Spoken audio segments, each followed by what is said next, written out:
Hey man, Hey, Martin. Hey, Martin. Hey, everyone. before we properly kick off, tell us a bit about your background.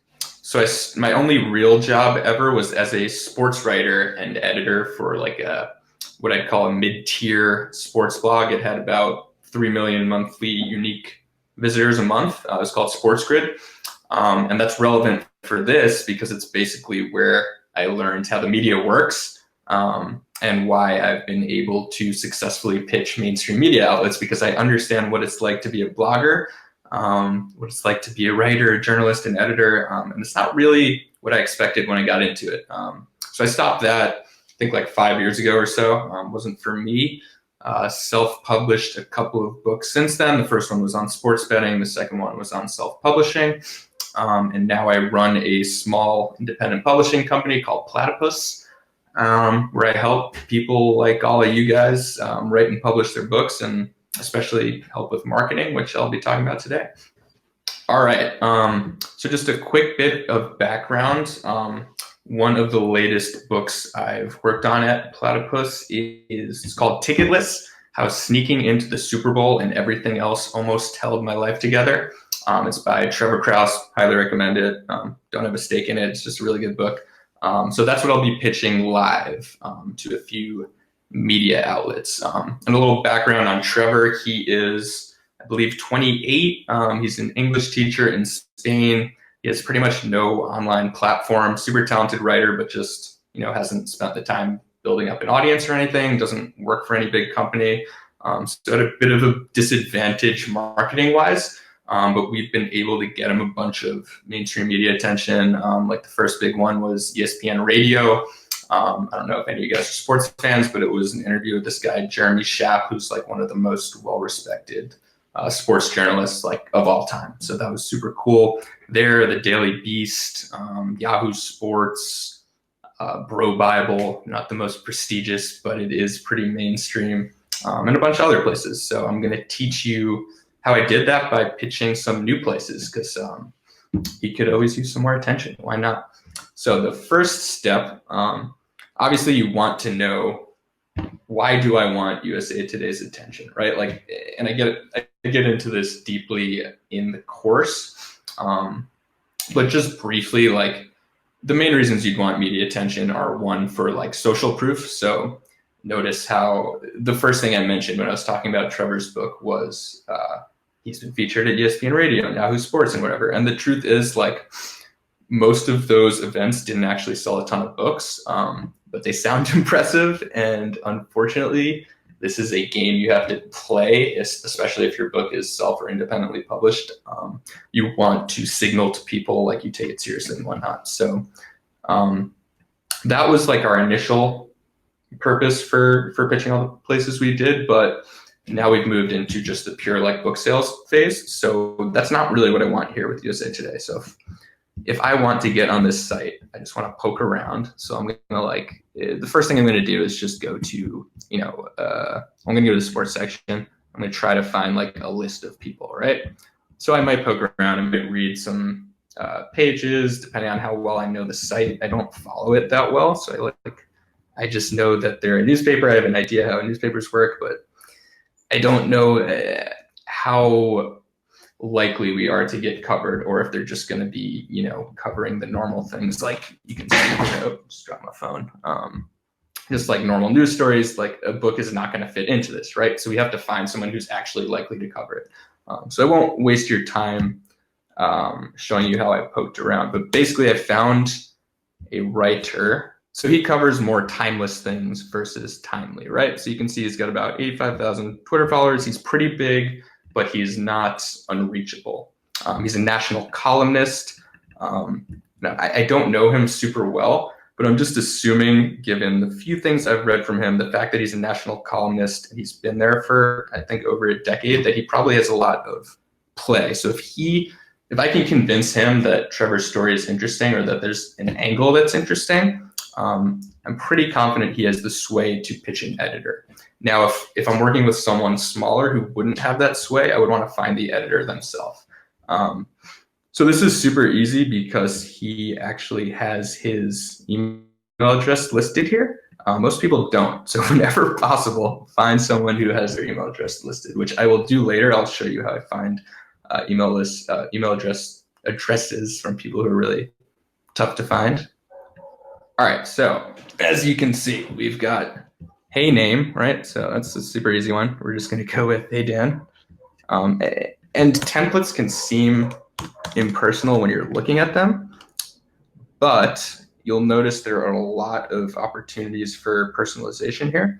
So that's like where your bread and butter is going to be, right? So I haven't taken the time to actually read something yet, but I highly recommend you spend 30 minutes on each pitch and really get to know the person and their outlet versus, doing what most people do and spending like 30 seconds and making it clear that you don't know them. So I'm just going to pretend that I did read something, but I highly recommend you actually do it, right? So like, I loved your recent piece on getting college basketball players paid, right? So that I've been a big fan of yours for years, and finally have something to add. Something to add. All right, so now I've got a specific compliment. Always start with a specific compliment, and then I will go into this, what I would call like a social proof pitch, where it's my client Trevor Krause is stuck into the Super Bowl and Masters, World Series Game 7, Wimbledon final, blah blah blah. He tells his stories, right? So this is a little long, but it's only talking about things that they may actually care about. It's setting him apart. It's showing that he has an interesting story that's unique. It's showing that people cared about it because they say it's number 1 new release. And they're going to know all of these sites. They're going to know all of these writers. This is going to catch their attention, right? So once we do that, we want to keep it super simple, super short, right? We'd love to share some of his crazy stories with your readers, viewers, listeners. In this case, obviously readers. Comment, they love it, click and share. And that's a super important thing. You have to understand the incentives of the person you're pitching. Like, most of them obviously are in this for the stories, but they get paid for the clicks.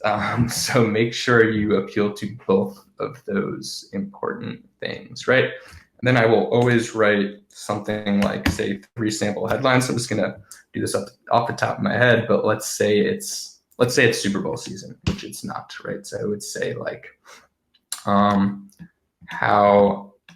I snuck into the Super Bowl, and you can too, right? Because that's like a super clickable, and in that case, it would be timely headline, right? Then let's say like,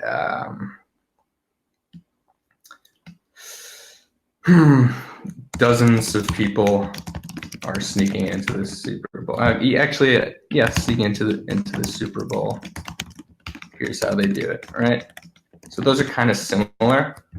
So then I would want to do something like totally different, right? You want to give them like 3 slightly different angles, but if you know what you want to pitch them on, then obviously keep it like relatively similar. So let's say, what else would be related? Okay, in this case, because the Super Bowl one's kind of straightforward, I would just pitch something different, like, or if you're more interested in, college football stuff, he can tell his story about sneaking into the 2012 game of the century in Alabama, right? So super simple. Then, right, I'll say mention interview availability, or if this is more about like a guest poster excerpt, which this one is not, he's also available. All right, so this is basically, here I'm pitching an interview. So I'd say he's available for an interview or is happy to share some excerpts, right? Do any of those seem like a good fit for your audience, right? So always end with like a super simple yes or no question. And then I would always offer them a free digital or paperback copy to show that you're just being generous here. All right, and I'm back. So that's the first one. So next we'll go with Jay Billis. So this one's going to be more difficult, right? So Dan Wolken had his email address listed in his Twitter profile, which is not super common, especially for like bigger personalities like this. So we lucked out there.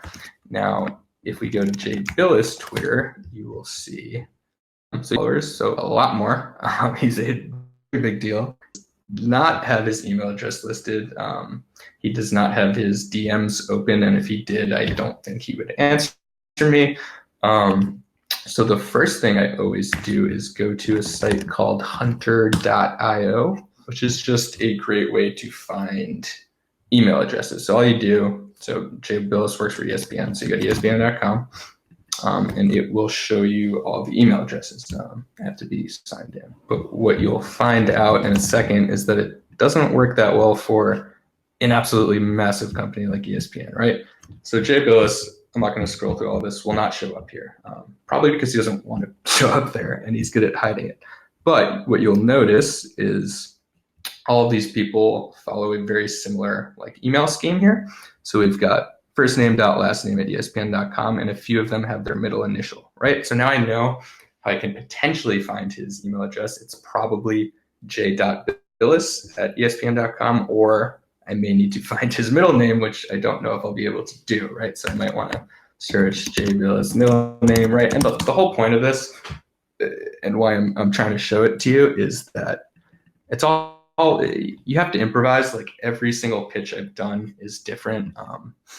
And I've pitched two people with the same thing, and one has been upset, and one person has loved, and the other person has loved it. So you really have to take it by case basis. You have to keep iterating based on the feedback you get, what works, what doesn't. You have to try someone from one angle and then try them again. So here I do find I found his middle name, so I can guess it's probably j.billis at ESPN.com or j.s.billis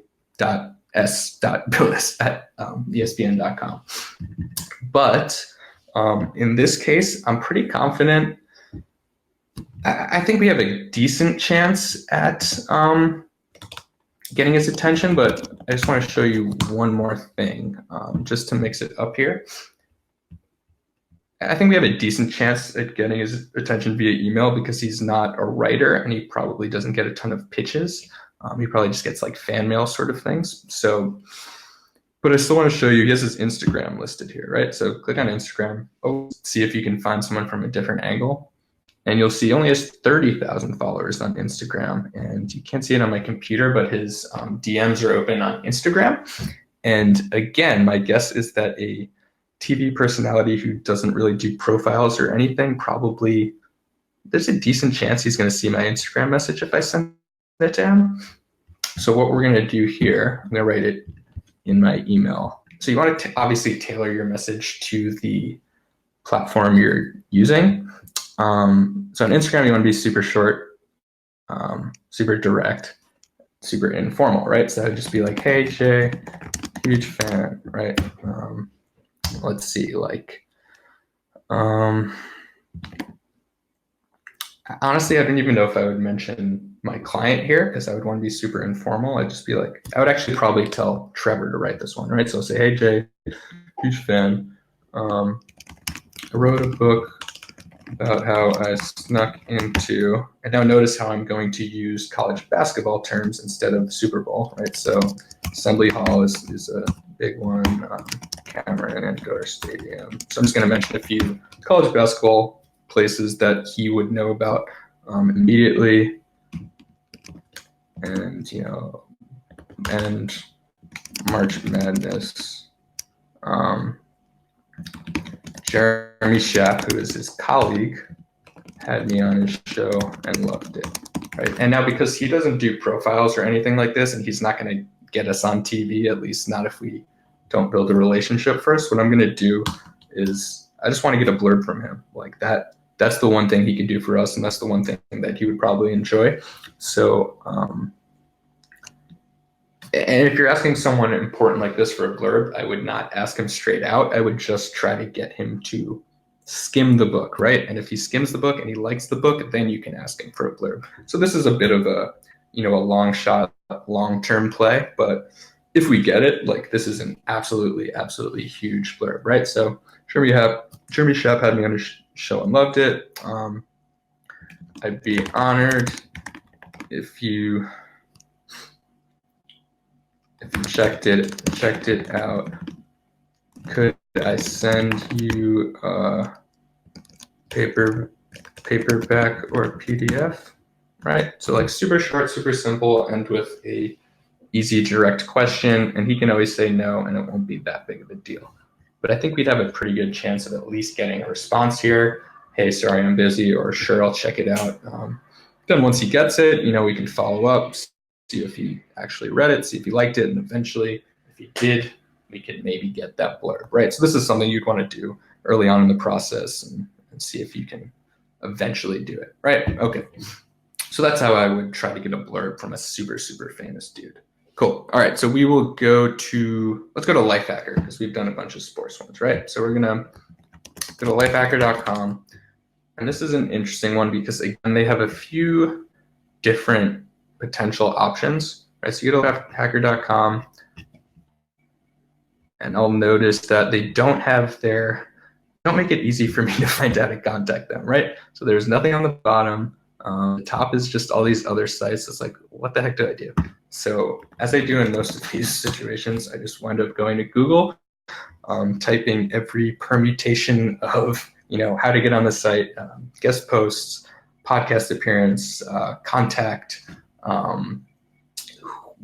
editors for this, editors for a certain series, for a certain section, right? So here, it again won't waste all of your time searching through all those things, but it basically turned out, hold on a second, right? So I found their about page, not directly on their site, but by Googling, it almost looks like it's like an old about page. I don't even know if it's the right one. Oh no, it's from 2019. Right, so you've got a tip or hack. I never recommend emailing the tips. That's like a last resort thing if you can't get anyone's attention, because generally they're only looking for like super urgent stories and tips, and a lot of those things just kind of get lost. But here they have something specifically listed to pitch a guest for a podcast and writers pitching stories, right? So we have two options here. And I get into this as well more in the course, but in general, I think podcasts tend to have better conversions just because they're like more intimate, and you get more time with the audience. So basically, I'm going to pitch him for the Upgrade, the Lifehacker podcast. So obviously, I would recommend you check out the podcast if you haven't before. I would recommend you listen to at least one episode. And again, when you're writing this compliment, like, people can tell when you fake compliment, just like they can tell when you're sending a mass email. So even though we're using a template here, like, I always give a super genuine compliment that I actually mean. And people really appreciate that. And at the very least, they'll usually give you a polite no. It looks like Alice Bradley, Melissa Kirsch. We've got a few names we could potentially address this to. My guess is that they have a producer, so I would probably go poke around and find the name of the producer. But for now, we'll just say, hey, Lifehacker. And that's a super important thing. If you're pitching a bigger podcast, you're gonna want to, if they don't have a form like Lifehacker does, you're gonna want to find a producer. I've actually gotten in touch with some super big producers at ESPN, basically by going to finding a big personality, again, on Twitter. Like, all media people are on Twitter, always look on first. Finding them on Twitter, seeing who they follow on Twitter, because Jay Billis will have 1.9 million followers, but let's see, he is, won't tell me how many people he's following, probably because I'm not logged in, but usually people are following 100, 200, 300, 500 at most, and you can flip through those people, maybe do a Control F for producer, and you might find their producer because they'll usually be following them, right? So I'll write a pitch, right? I'm going to say something super similar here. I won't bore you with it too much, but right, I love your recent episode on maybe how to do nothing, right? How to do nothing. The show is awesome, right? Something like that. And I would usually give like this one that I just wrote right now kind of sounds like I'm pandering a bit and I didn't actually listen. So I would mention something specific from the show. Like, right, I love the story about X, right? I would mention a specific story. Then we can go right same into this thing. And here I would probably, so always tell, like, remember who you're pitching. So since Lifehacker is not a sports blog, I would probably take out this Pat 40 guy, because I'm sure any of you who are not sports fans probably don't know who he is. I might leave Jeremy Schaap because he's got some like crossover appeal, but you know, that's up to you, right? We'd love to share some of his greatest stories with your listeners. Confident they love it. Click maybe is not as good, but we can leave it. Right, some ideas on what we can talk about. Right, so I'm just doing these like little tweaks based on, because it's a podcast. And for Lifehacker, right, I would probably do something a little different, right? Like, so how you can sneak in anywhere from the world's greatest gate crasher. Because one outlet actually called him the world's greatest gate crasher. So put it in quotes, right? Why not? So see how I made this a little more generic and non-sports based, right? Or the Super Bowl one tends to have very big name appeal. So I will usually mention the Super Bowl one, even if they don't like it, it'll just kind of get their attention, right? So how I snuck into the Super Bowl, and you can too, right? And then maybe I'll write one more. So you get the point here. I won't keep doing it. But one thing I wanted to show you is follow-ups. So I have a whole lesson on this in the course, but basically I would say, I haven't tracked the exact numbers, but well over 50% of my yeses have come from follow-ups. So a few cool things you can do. I personally use Boomerang, which you'll see like over here. I've got the little boomerang in the corner. I think it is boomeranggmail.com. There's another one called followup.cc. You can do some stuff for free and some of it's paid, but basically what you can do is, say I was going to send this, I'll send it to myself instead of them. I'll send it. I'll just send it to myself, click on it, and then I can go boomerang.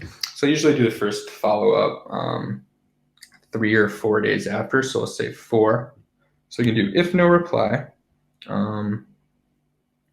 return with a note, and then I can just write my follow-up in this note. So usually I'll just say just bumping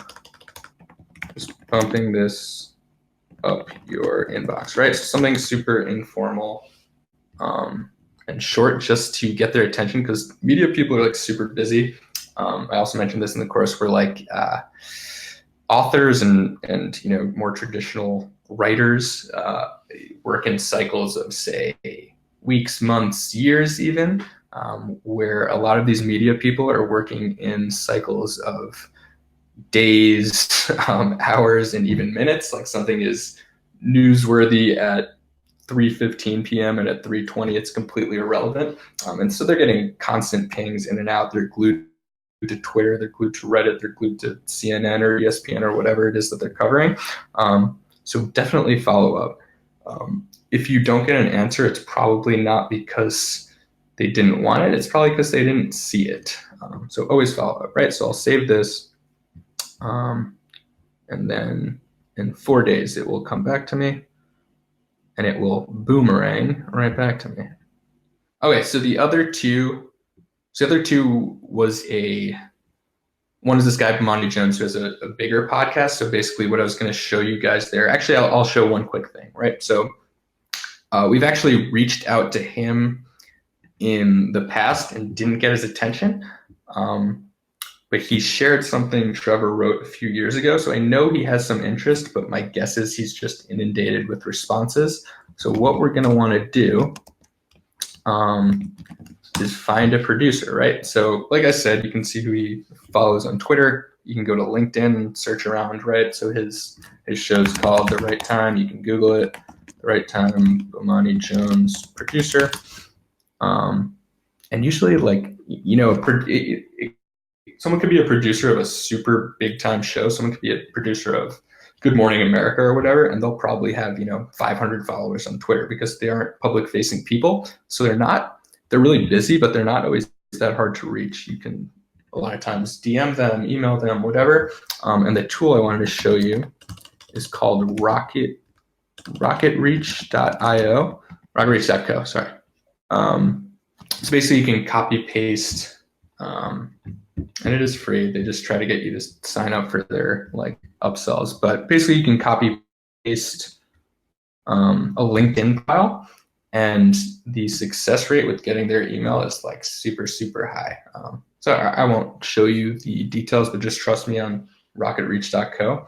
So that's what I would do for him is I would email his producer, and then I would mention that he like tweeted about Trevor's article and said it was awesome like a few years ago. I would probably include a screenshot in there, right, just to show that I'm not full of crap, and like this actually did happen.